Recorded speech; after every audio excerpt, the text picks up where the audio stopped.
Hello and welcome to your astrological vibrations for Tuesday, August 4th, 2015 by Gaia Blooming.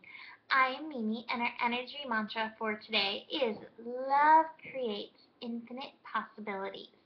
And so we're in the midst of some really interesting astro. And today Venus and Jupiter come together in Leo in their final connection in Leo to amp up this love vibration, amp up our heart, amp up our creativity, amp up our inspiration and our inner child. And we also have the moon in Aries, also feeding into this fire creativity, the fire of inspiration. What can be interesting with this, especially with Venus and Jupiter connecting, be aware of what is true to your heart, true to your creation and what you want to create what you love. Like, oh, I hold this, I hold my quartz, and I'm like, oh, I love this. But it can really feed into shopping energy. It can feed into wanting to spend money, almost wanting to speed up the manifestation of bringing in what you love. So be aware of that in the background as you're going about the energy of the day. I'm finding it in myself. I find myself wanting to spend money. And so I'm just, it's not saying don't spend money, but okay, do I love this? Is this something that really feels good, or is this kind of me wanting to hurry up the creation energy that's happening with Jupiter and Venus finishing up, Jupiter's finishing up in Leo. And Nicole Ullman and I talk more about that in our weekly GPS videos. Check that out, because that can really help clarify that. We have the sun connecting to the moon today, sun in Leo, moon in Aries. So the fire energy is abounding. It is lighting us up. And I think this is really good in the midst of this square. It's really helping us, I think take action and initiation in really igniting our creativity, stepping into that with Saturn, kind of finishing up our lessons, Saturn and Scorpio.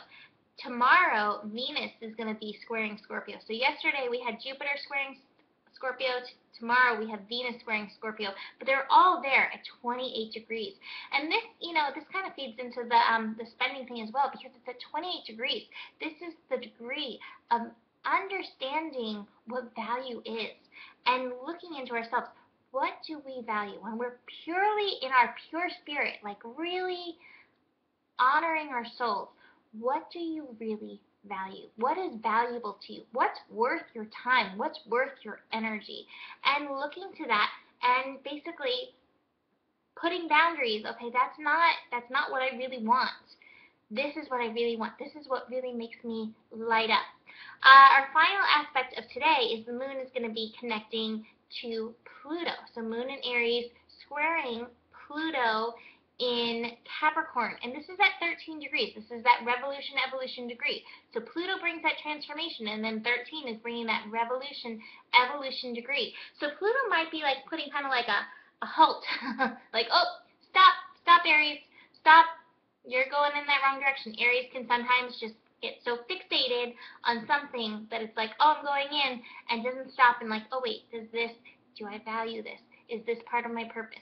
So if obstacles are popping up, maybe it's the universe kind of helping you out with that. And look to see what those obstacles, what they're really telling you. We also have the moon connecting to Uranus. That's going to be at 2:22 a.m. basically tomorrow morning, Wednesday morning. But be aware of that. If you're somebody who's affected by Uranus when you sleep, I am somebody who is affected by Uranus when I sleep, that could definitely be affecting your sleep patterns. So if your mind is in the middle of the night, Uranus is trying to tell you some ideas. Get up, write them down, and go back to sleep, hopefully. So the cards are called Flowering. This is so Venus and Jupiter together, lighting us up, bringing out our bloom, bringing out our creativity, bringing out our inner child, bringing out our authentic selves. We are flowering into ourselves. I love this card. And you know what? She actually has a Venus necklace. And it's right there on her heart, and Jupiter's actually right next to it on her necklace. You can't see because it's too tiny on here, but there's Venus and Jupiter right there. So the universe is telling us. Another card, Master. And I think when we step into our purity, when we step into our light, when we step into our own responsibility, stepping into ourselves, being responsible for our light, that is when we reach mastery. So remember, you are already a master. Are you acting like it? Are you stepping up into that energy? It's a good time right now to be doing it. And still, the lessons continue. So that is it for today. But if you like this, consider booking your reading. Let's dive in deep to your chart, see how this is all working through. And I will see you tomorrow. Namaste.